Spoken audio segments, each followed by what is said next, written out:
And hello again from Fox News in Washington. Well, there's been a big shakeup in the Republican presidential race since the GOP debate. Today, we have the results of the first Fox News national poll since then.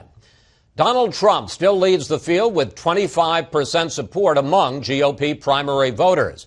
But Dr. Ben Carson has now jumped into second place at 12%.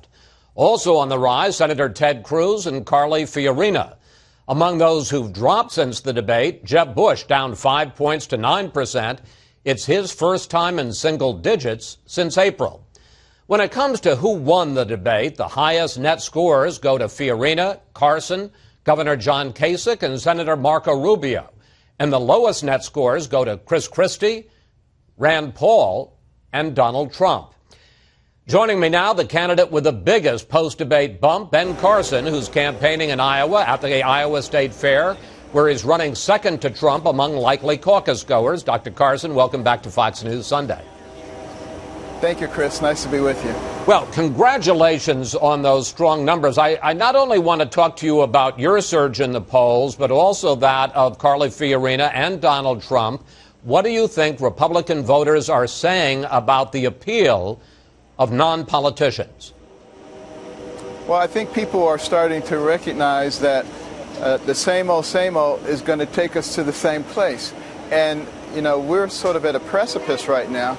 Are we going to continue down this road, which is leading to a very bad place, or are we going to try to make a change? I think they're also looking at the lives of people who have had very significant accomplishments, because that's what we need right now is accomplishment, not just more of the same. But how do they distinguish, because, yes, you all three have had extraordinary accomplishments, but some would say some of you are fit to be president, some of you aren't. How do they distinguish between you and Fiorina and Donald Trump? Well, I hope they are actually listening to our plans. I want more people, for instance, to talk to me about the economy and about foreign affairs. I tend to get a lot of questions about race and about medicine. And I think as time goes on and as I get out there and I talk to audiences, I talk about those things and they're hearing it. Well, let's get into that, especially now that you're a top-tier candidate. You say you want people to examine your policies, both foreign and domestic. Let's drill down, first of all, into your position on taxes. You say that income inequality is a big issue. You favor raising the minimum wage, but you also want to impose a flat tax of somewhere between 10% and 15% for all Americans, all taxpayers. And the allegation is, the charge is that would be a big tax increase for low and middle income wage earners, but a big tax cut for the wealthy. Well, first of all, what I want to do is I want to equalize things. I want things to be fair for everybody. I don't want to pick and choose who the winners and losers are. And I think when you do things in a proportional basis, it works very well. 10% is an easy number to use because it's easy to do the calculations. But, you make $10 billion, you pay $1 billion. Now, I know there are a lot of people who say that's a problem because the guy's still got he's still got $9 billion left. We need to take more of his money. But you see, Chris, that's called socialism. And I recognize that there are a lot of people here who believe in socialism. That number is increasing. But the problem with socialism is they all end up looking the same way, with a small group of elites at the top, a rapidly diminishing middle class, and a vastly expanded dependent class. That's not America. We're different than that. But, the idea of a progressive... Go ahead, sir.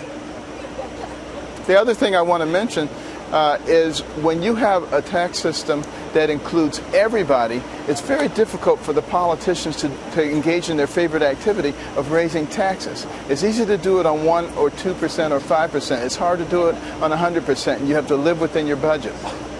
But what I was going to say is that we've had a principle in this country of a progressive tax rate. The tax rate is lower for lower income people and gets higher for the wealthier for decades. And let's take a look at what the Congressional Budget Office, a nonpartisan government agency, says would be the impact of your policy. Currently, the bottom fifth of households in terms of their income in the U.S. pays an average federal tax rate of 2%, while the top fifth pays an average federal tax rate of 21%. Again, if your flat tax is somewhere between 10 and 15%, just looking at that statistic, the bottom gets hit while the top makes out. Okay, what we have to think about, Chris, is how do we fix the economy so that it encourages entrepreneurial risk-taking and capital investment? How do we create a ladder that allows those people in the lower income brackets to move up that ladder? That's what we need to be concentrating on, not how do we make them comfortable in that situation. That's not what America was all about, and we can do that. But what do you say to that person who's making $30,000 or $40,000 and maybe paying an effective tax rate of 5 or 10%? Basically, you're saying you're going to get a tax increase. I say the thing that is really impacting that person making $30,000 or $40,000 is all the incessant regulations that we're coming up with. Every single regulation costs us in terms of goods and services. It increases the price of everything. And who gets hit by that the most? The people in the lower economic brackets. That's what we need to be concentrating on. Those are the kinds of things that are driving the income gap. Opportunities we make available, we create a ladder, we create opportunities, and the can-do attitude rather than the what can you do for me attitude. That's what made America great. All right, let's turn to foreign policy. As president, you say that you would revoke the current Iran deal and negotiate a better one, and you also are fiercely critical of President Obama for, you say, attacking his critics. Here's an article that you wrote this week in the Jerusalem Post. You call the president the divider-in-chief, and you write this: shockingly, his diatribe also was replete with coded innuendos employing standard anti-Semitic themes involving implied disloyalty and nefarious influence related to money and power. Question: Barack Obama anti-Semitic? Well, all you have to do, Chris, is, like I have, go to Israel and talk to average people, you know, on all ends of that spectrum. And I couldn't find a single person there who didn't feel that this administration had turned their back on Israel. And I think, you know, the position of President of the United States should be one where you begin to draw people together behind a vision, not one where you castigate those who believe differently from you. I think it's a possibility for great healing if it is used in the correct way. But, you know, it's one thing one could argue your policy differs from Israel, but you say in your article, and you're talking about his domestic critics here in this country, that there is anti-Semitic themes there. What specifically is anti-Semitic in what the president is saying? Well, I think anything is anti-Semitic that is against the survival of a state that is surrounded by enemies and by people who want to destroy them. And to sort of ignore that and to act like, you know, everything is normal there and that these people are paranoid, I think that's anti-Semitic. One sign, I guess, of your rise in the polls is that you were attacked by the left this week for your involvement in a 1992 study that involved fetal research. The charge is that you're being hypocritical now when you call for defunding Planned Parenthood because you were involved in a study that involved fetal research 23 years ago. And even one of your conservative critics, rivals, Rick Santorum, says that the position you're taking is morally suspect. How do you respond to all this? I say a lot of people are getting pretty desperate if they're going back almost a quarter of a century looking for things that aren't even true.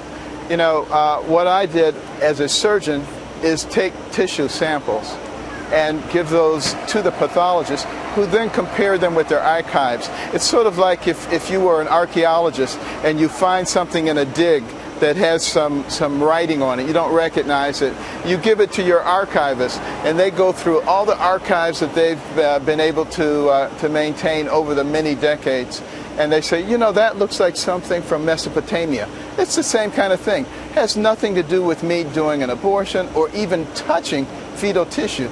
It is a desperate attempt by some people to try to change the argument and also to justify some of the things that are being done by Planned Parenthood.